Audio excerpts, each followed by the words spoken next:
ఏంటి భయ్య ఈ అరాచకం? ఎంతమంది పిల్లలు ఆడుకుంటున్నారు.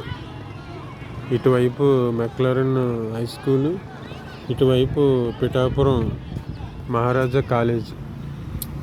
ఈ ఏరియా అంతా కూడా మొత్తం ప్లాస్టిక్ చెత్త ఎక్కడో కాలుస్తున్నారు. ఈ ఏరియా అంతా ప్లాస్టిక్ పొగతో ఆవహించేసింది. మొత్తం ఈ పిల్లలందరూ ఈ ప్లాస్టిక్ పొగ పీలుస్తున్నారు. అంటే మీకు ప్లాస్టిక్ పొగ వాసన వస్తుందా? ప్లాస్టిక్ పొగ వాసన వస్తుందా?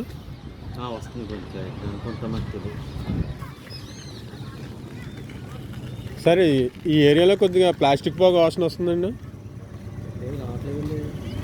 ఒకసారి గమనించండి సన్నగా. తమ్ముడు మీకు వస్తుందా? రావట్లేదా? తమ్ముడు ఇక్కడ ప్లాస్టిక్ పొగ వాసన వస్తుందా సన్నగా? అంటే అక్కడ వెనకాల కొంచెం కాలుస్తున్నారా? అదండి, పిల్లలు ఈ ప్లాస్టిక్ పొగ పీలుస్తున్నారు. దానివల్ల మరి ఆల్రెడీ గోరైపోతుంది కదా. ఇంటి గ్రౌండ్ నుండి కూడా మాకు మెయింటెనెన్స్ లేదు.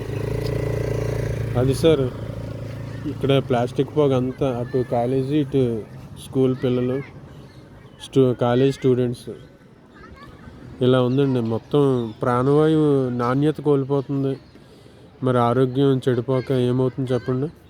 మరి పాలకులు ఈ ప్లాస్టిక్ చెత్త, ప్లాస్టిక్ బాటిల్స్ ఎక్కువైపోతున్నాయండి. తడి పొడి చెత్త వేరు చేస్తే ఇంత బాధ ఉండదు.